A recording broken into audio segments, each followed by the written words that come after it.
Hello friends, welcome to online study RJD YouTube channel. और C TET जुलाई 2023 के exam को लेकर के आप लोगों की ईवीएस की क्लासेस एक बार फिर से स्टार्ट हो चुकी हैं। चैनल पर कुछ क्लासेस आप लोगों की पहले से आ चुकी हैं, जिसके अंदर मैंने आप लोगों को बताया हुआ है। देखिए, छः थीम बेस्ड पर जो है वो आप लोगों का ईवीएस का पेपर यहाँ पे बनेगा। और पहले ईवीएस इसीलिए करवा रहा हूँ ताकि आप लोगों को जो सबसे ज़्यादा मेहनत करनी है वो मेरे हिसाब से, देखो मैं अगर अपना पॉइंट ऑफ व्यू दूँ, वो ईवीएस पर ज़्यादा मेहनत करनी है, क्योंकि यहाँ पर सवाल पिछले पेपर में भी काफ़ी ज़्यादा चेंजेस आए थे और एनसीईआरटी से ही सवाल यहाँ पर ज़्यादातर आते हैं। जो सिलेबस यहाँ पर सीटेट वालों ने सेट किया हुआ है उसी से बेस्ड यहाँ पर सवाल आप लोगों को देखने के मिलते हैं। तो सबसे पहले तो हम अपनी सभी थीम्स को पढ़ेंगे, जिसके अंदर फूड मैं करवा चुका हूँ, फैमिली मैं करवा चुका हूँ, शेल्टर मैं करवा चुका हूँ। आप लोग प्लेलिस्ट चेक कर लेना, डिस्क्रिप्शन में लिंक है, ठीक है। यूपी टेट के लिए भी वो वीडियो हेल्पफुल रहेंगी, सी टेट के लिए भी हेल्पफुल रहेंगी। आगे यहाँ पर आज का टॉपिक हम देखेंगे वाटर, यानी कि जल। क्या महत्वपूर्ण जल है और कितने सवाल यहाँ से बनते हुए आते हैं, क्योंकि देखिए चीज़ें सिर्फ आप लोगों को वही करवाई जाएंगी 100% जो आप लोगों के पेपर में सवाल जहाँ से आएगा, और यकीन मानिए सवाल यहाँ से बनते हैं, ठीक है। इसके अलावा ज़्यादा आलतू फालतू चीज़ें पढ़ने की ज़रूरत भी नहीं है। चलिए जल को स्टार्ट करते हैं। आई होप आप लोगों को वीडियो अच्छी लगे तो आप लोग ज़्यादा से ज़्यादा शेयर करना अपने सभी साथियों तक, और चैनल पर नए आए हो तो चैनल से जुड़ जाना, ताकि सभी प्रकार की आप लोगों को इन्फॉर्मेशन और क्लासेस समय से पहुंचती रहे। जल को स्टार्ट करते हैं, जिसको हम वाटर कहते हैं। फार्मूला होता है इसका H2O, ठीक है। H2O से भी हम इसको जानते हैं। जो साइंस बैकग्राउंड के बच्चे होंगे उनको ये बहुत अच्छे से पता होगा, हालांकि नॉर्मल है, सभी को पता होगा, क्योंकि बीएड बीटीसी आपने किए तो आप लोगों को पता ज़रूर होगा। महत्वपूर्ण चीज़ें क्या हैं, देखिए जल के बिना जीवन संभव नहीं है, और पृथ्वी पर 71% जो है वो जल पाया जाता है, जबकि 29% जो है वो पृथ्वी पर स्थल पाया जाता है। यानी कि 100% अगर हम अर्थ को लें तो 71% हिस्से में जल रहता है और 29% स्थल रहता है। अब 71% जल तो है, पर क्या ये पूरा आप लोग इस्तेमाल कर सकते हो? नहीं। इस 71% जल को अगर हम देखें 100% में, तो इस 100% में से भी 3% जल सिर्फ ऐसा है जो हमारे पीने योग्य है, यानी कि जिसको हम पी सकते हैं। बाकी सभी जो जल है वो खारा जल है, यानी कि नमकीन जल है, ठीक है। तो आप लगा लीजिए कि 3% जल ही जो है वो हम पीने के लिए इस्तेमाल करते हैं। कहाँ से आप लोगों को सोर्सेज मिल जाते हैं जल के? देखिए ज़मीन से आप लोग जल ले लेते हो, हैंड पंप्स लगे हुए होते हैं, ट्यूबवेल्स लगी हुई होती है, बहुत सारे सोर्सेज हैं। और नदियाँ हैं हमारी जहाँ से हमें जल प्राप्त होता है, कुएँ हैं, नहरें हैं जहाँ से हमें जल प्राप्त हो सकता है। तो ये सारे सोर्सेज हैं। तो देखिए इसीलिए कहते हैं कि जल को जो है वो बचाना चाहिए, क्योंकि 3% जल ही है जो इस समय पर पीने योग्य आप लोगों के लिए है, ठीक है। और जल की बहुत से राज्यों में बहुत ज़्यादा समस्या रहती है, तो उसी के सिलसिले में अब यहाँ पर पूरी क्लास हमारी स्टार्ट होती है। तो बहुत ही ज़्यादा ध्यान से पढ़ना, समझना, चीज़ों को समझना ज़्यादातर, ठीक है। क्योंकि अगर आप लोग नोट्स नहीं बना रहे हो, सिर्फ समझ रहे हो ना, तो यहीं से आप लोगों को एग्ज़ाम में बहुत ज़्यादा हेल्प मिलने वाली है। तो जल हमें कहाँ से मिलता है, तो देखिए कुछ चीज़ें दी हुई हैं इसमें। झील से हमें जल मिलता है, कुआं, तालाब, झरना, सागर, नदी, नहर, ट्यूबवेल, नल, नलकूप, टाँका, गर्म, स्रोता और बावड़ी, ठीक है। इसमें जो मेन इम्पॉर्टेंट आप लोगों को सीटेट में ज़्यादातर देखने को मिलता है, एक तो बावड़ी मिलता है और एक टाँका मिलता है, ठीक है। ये दो नाम बहुत ही ज़्यादा फेमस है, सीटेट के फेवरेट हैं, जहाँ से सवाल आप लोगों के लिए बनता है। बावड़ी के बारे में भी आप लोगों को आगे क्लास में बताऊंगा, और टाँका के बारे में भी आप लोगों को आगे क्लास में बताऊंगा। उससे पहले कुछ बेसिक चीज़ें हम जो है वो जान लेते हैं। हर एक लाइन, हर एक चीज़ इम्पॉर्टेंट है, बहुत ही ज़्यादा ध्यान से समझिएगा और कमेंट करके बताइएगा अगर किसी भी प्रकार की कोई भी कमी क्लास में आप लोगों को लग रही हो तो, ठीक है। नोट है, जैसलमेर के राजा घड़सी, जैसलमेर के एक राजा थे जिनका नाम था घड़सी। इन्होंने 650 साल पहले घड़सीसर, ठीक है, घड़सीसर, अब इसमें ध्यान रखना है, घड़सीसर, ठीक है, बनवाए। मीलों तक फैले इस घड़सीसर में बारिश का पानी इकट्ठा होता था। यहाँ 9 तालाब एक दूसरे से जुड़े हुए थे, ठीक है। इन्होंने क्या करा था, घड़सीसर बनवाए, ठीक है, यानी कि जहाँ पर जल इकट्ठा होता है, इसलिए इन राजा का नाम भी घड़सीसर जो है वो, घड़सी जो है वो पड़ गया था, ठीक है। इन्होंने क्या करवाया था कि यहाँ पर 9 तालाब जो है वो इन्होंने खुदवाए थे, और उन 9 तालाब के अंदर जल को जो है वो इकट्ठा करना था। एक तालाब दूसरे तालाब से कनेक्टेड जो है वो होता था, यानी कि जुड़ता था, अगर ऐसे तालाब है तो ये जुड़े हुए थे आपस में, यानी कि पानी जब इकट्ठा होता था तो सभी 9 के 9 तालाबों तक पानी जो है वो पहुंच जाता था। बारिश पड़ती थी या इधर उधर से भी इकट्ठा हुआ पानी जो तालाब में आता था तो इन 9 तालाबों में वो पहुंच जाता था। ठीक है, ये इसलिए करवाया गया था कि ताकि जो है वो आप लोगों को हेल्प मिल सके, जब पानी की समस्या हो तो अब आप लोगों को पानी मिल सके। आप लोगों ने अपने गाँव में या कहीं देखा होगा कि तालाब बने हुए होते हैं, उनमें पानी इकट्ठा होता है। और अब देखिए जैसे अभी एक जल शक्ति मिशन जो है वो यहाँ पर भारत सरकार द्वारा जो है चला है, उसमें क्या है, जितने भी हमारे तालाब हैं उनका पुनः जो है वो सफाई करवाना, उनके आसपास चारों तरफ पेड़ पौधे लगवाना और उसमें उसको और गहरा करके खोदना ताकि बरसात में पानी वहाँ पर इकट्ठा हो जाए। ये दूसरा कारण बनता है हमारा कि जो हमारी धरती के जो वाटर लेवल है उसको इंक्रीज़ करने के लिए, क्योंकि पानी जब इकट्ठा रहेगा वो रिश्ता हुआ नीचे जाएगा और धरती का वाटर लेवल भी जो है वो बढ़ेगा। ठीक है, तो ये एक इम्पॉर्टेंट आप लोगों के लिए सवाल यहाँ से बना है। ठीक है, अगला टॉपिक है हमारा इसके अंदर अल बरूनी।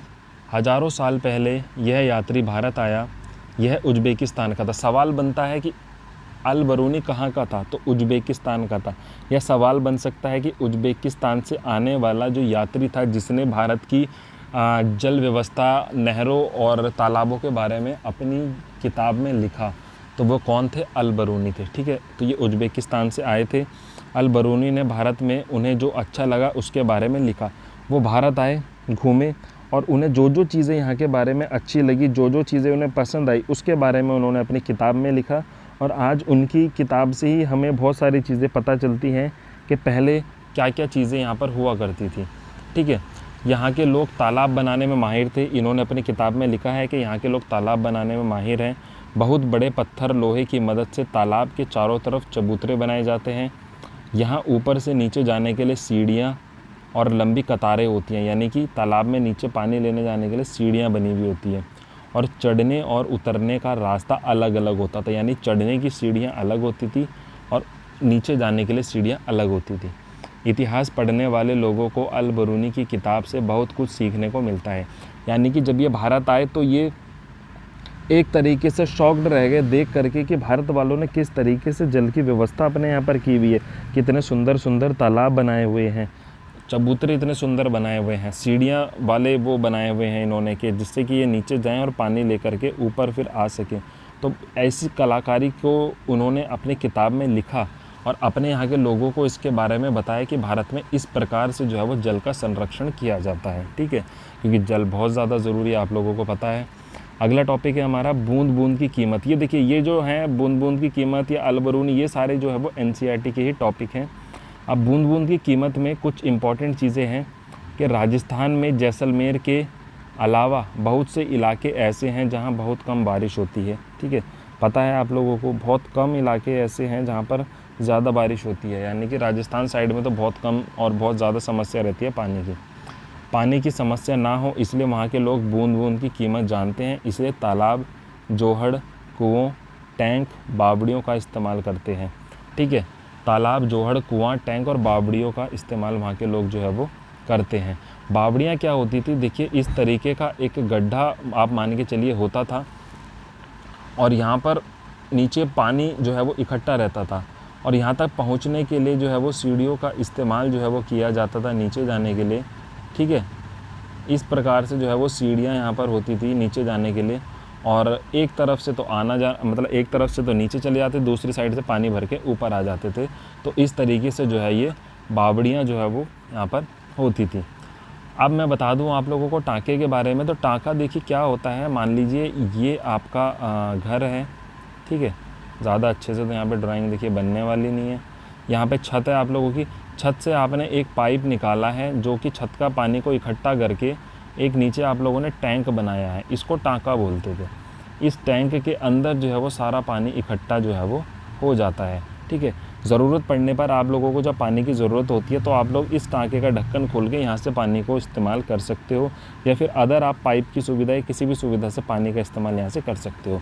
तो ये तो आप लोगों का टाँका होता है और बावड़ी मैंने आप लोगों को बता ही दिया है। ठीक है, ये एक पानी संरक्षण करने के लिए पुराने ज़माने में बनाए जाते थे और टाँके तो अब भी बहुत से लोग घर पर बनवा देते हैं अपने, यानी कि एक तरीके का टैंक बनवा देते हैं कि जिसमें बारिश का पानी जो छत में इकट्ठा हो वो उस टैंक में इकट्ठा हो जाए और ज़रूरत पड़ने पर धुलाई के लिए, सफाई के लिए या किसी भी चीज़ के लिए आप लोग उसका इस्तेमाल कर सकते हैं, या फिर प्योरीफाई करके आप लोग पीने का भी इस्तेमाल कर सकते हैं। ठीक है। पुराने समय में लोग एक साथ सफ़र करते थे, उनकी प्यास बुझाने के लिए जगह जगह पर बावड़ियाँ बनवाई जाती थी। ठीक है, राजा महाराजाओं के समय पर ये सारी चीज़ें बनवाई जाती थी। और अब तो क्या होता है, देखिए आप लोग जहाँ पर पानी की व्यवस्था अच्छी है, आप लोगों ने देखा होगा शहरों में जगह जगह सरकारी नल या फिर टंकी वाले नल जो है वो लगे हुए रहते हैं, ताकि कोई बाहर से अचानक से उसे पानी मिल जाए। या फिर आप लोगों ने देखा होगा रोडवेज़ पे चले जाओ, रेलवे स्टेशन पे चले जाओ, पेट्रोल पंप्स पे चले जाओ, हर जगह आप लोगों को पानी जो है वो मिल जाता है। तो पुराने समय पर बावड़ियाँ बनवाई जाती थी कि ताकि यात्रियों को पानी प्यास लगे तो वो पानी यहाँ से पी सके। ठीक है। नोट है 1986 में जोधपुर और आसपास में जब सूखा पड़ा था, यानी बारिश कम हुई थी, तब फिर से वहाँ के बावड़ियों को याद किया गया था और लोगों ने मिलकर बावड़ियों की साफ़ सफाई करनी शुरू करी थी। और इसमें बताया जाता है कि 200 से ज़्यादा ट्रक मलबा जो है वो वहाँ से बावड़ियों से निकाला गया था। क्योंकि देखिए जब इस्तेमाल नहीं हो रहा था, लोग क्या करते हैं, कचरा डालना शुरू कर देते हैं। आप लोग अपने आसपास ही देखो, कोई खाली जगह होगी तो वहाँ पे लोग क्या करेंगे, कचरा इकट्ठा करना शुरू कर देंगे, जबकि डस्टबिन उनके पास में होगा नहीं, वहाँ डालना ज़रूर शुरू करेंगे।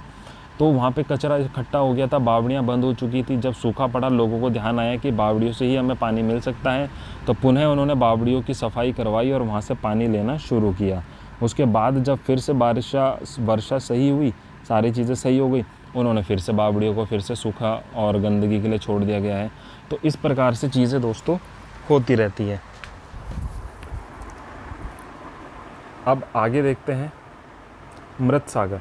मृत सागर के बारे में दोस्तों कि मृत सागर दुनिया का सबसे नमकीन सागर है और खारे जल वाला सागर है। ठीक है, इम्पॉर्टेंट है, सवाल यहाँ से बनता है। देखो एक एक लाइन जो भी बताई है सब में सवाल बनता है। जब आगे प्रैक्टिस करेंगे तो आप लोगों को पता चल जाएगा कि जो अब तक हमने पढ़ के आए हैं वो हमारे क्या काम वहाँ पे आ रहा है। 1 लीटर पानी में 300 ग्राम नमक होता है, ये उसकी खासियत है। ठीक है, इस सागर में हम डूबते नहीं हैं। देखिए नमक की मात्रा बहुत ज़्यादा है और खारा पानी है। और डेड सी के बारे में आप लोगों ने सुना होगा, मृत सागर जिसको हम कहते हैं, उसके अंदर पानी के अंदर डूबता नहीं है इंसान। ठीक है, और आपको मैं बता दूं, मुझे एग्जैक्ट ऐसा ध्यान नहीं है, एक मूवी के अंदर भी ये चीज़ दिखाई गई है, मृत सागर दिखाया गया है, जिसमें हीरो जो है वो समुद्र के सागर के ऊपर जो है वो दौड़ता हुआ चलता हुआ जाता है। वो किस कारण हो पाता है, वो इसी कारण जो है वो हो पाता है। ठीक है, तो बताया जाता है कि यहाँ पर मनुष्य जो है वो, मतलब कोई भी चीज़ जो है वो इसमें डूबती नहीं है। ठीक है, तो ये थी। आगे देखेंगे हम डांडी यात्रा। अब डांडी यात्रा को इसमें इसलिए ले लिया गया है क्योंकि नमक की जब बात हो रही है तो नमक से जुड़ी हुई डांडी यात्रा यहाँ पर है, जो कि आप लोगों ने हिस्ट्री में ज़रूर पढ़ी होगी। इसमें दोस्तों यह घटना 1930 की है। ठीक है, 12 मार्च 1930 को ये शुरू हुई थी डांडी मार्च यात्रा, जो कि 6/4 यानी कि 6 अप्रैल 1930 को समाप्त हुई थी। तो भारत की आज़ादी से पहले अंग्रेज़ों ने लोगों के नमक बनाने पर रोक लगा दी थी। नमक पर भारी कर लगता था उस समय पर, यानी कि जो समुद्र किनारे लोग नमक बनाते थे उस पर रोक लगवा दी गई थी। ठीक है, और उस पर टैक्स जो है वो लगाना शुरू कर दिया था कि अगर आप लोग नमक बनाओगे तो आप पर भारी टैक्स लगेगा। तो लोग इससे बहुत ज़्यादा जो है वो परेशान हो गए थे और उस पर रोक लग गई थी। तो अब वो क्या करते, तो वो मजबूर थे कि वो बाज़ार से बहुत महंगा नमक लेते थे और अंग्रेज़ ही नमक उस समय पर बना रहे थे, तो अंग्रेज़ों से नमक जो है वो ख़रीदना पड़ता था, जो जिस पर कि वो बहुत ज़्यादा पैसा लेते थे। तो इन सब चीज़ों को देखते हुए जब लोग परेशान थे तो गांधी जी ने इस पर थोड़ा सोच विचार किया और सभी के हित के लिए जो है वो आगे आए और एक साथ मिलकर इसके अंदर अहमदाबाद से देखिए डांडी तक जो है वो पैदल यात्रा जो है वो शुरू की थी। ठीक है, इसी को हम डांडी यात्रा कहते हैं। अहमदाबाद से शुरू की थी। अहमदाबाद कहाँ है, गुजरात में, डांडी कहाँ है, वो भी गुजरात में। तो अहमदाबाद से शुरू करी थी उन्होंने डांडी के लिए ये यात्रा और समुद्र तट तक एक लंबी यात्रा निकाली और इस कानून को ख़त्म करवाया था। ठीक है, इस कानून को इस यात्रा के बाद ख़त्म करवा दिया था, जिसके बाद से फिर लोगों को थोड़ी सी राहत यहाँ पर मिली थी। ठीक है, तो ये था इसमें डांडी यात्रा के बारे में। तो दोस्तों यहीं पर हमारी आज की वीडियो एंड होती है और वाटर से रिलेटेड यानी कि जल से संबंधित जितने महत्वपूर्ण सवाल थे वो आप लोगों को इसके अंदर करा है। इससे बाहर सवाल दोस्तों नहीं आता है, जितना मैंने ऑब्ज़र्व अभी तक सीटेट को किया है, मैंने भी एग्ज़ाम दिए हैं। ठीक है, इससे बाहर सवाल नहीं आएगा और जब हम प्रैक्टिस करेंगे तो एक आधा सवाल अगर थोड़ा बहुत भी अगर आता है तो वो आप लोगों को पता चल जाएगा, ठीक है। तो जल से संबंधित सवाल आप लोगों के सामने आएगा ज़रूर, तो आप लोग यहाँ से तैयारी अच्छे से कर पाओगे। तो वीडियो देखने के लिए सभी साथियों को थैंक्स, और आप लोग ज़्यादा से ज़्यादा जो है वो सब्सक्राइब कर लेना चैनल को, ताकि आने वाले समय में और ज़्यादा अच्छे से मैं आप लोगों को प्रैक्टिस और एग्ज़ाम की प्रिपरेशन करा सकूं। थोड़ा सा सपोर्ट कीजिए ताकि हम भी आप लोगों के लिए अच्छी अच्छी वीडियोस लेकर के आएँ। दोस्तों, आगे का टॉपिक हमारा जो भी रहेगा वो आप लोगों को जल्द मिलेगा, ठीक है। और वीडियो को ज़्यादा से ज़्यादा शेयर कीजिए, सब्सक्राइब कीजिए। Thank you.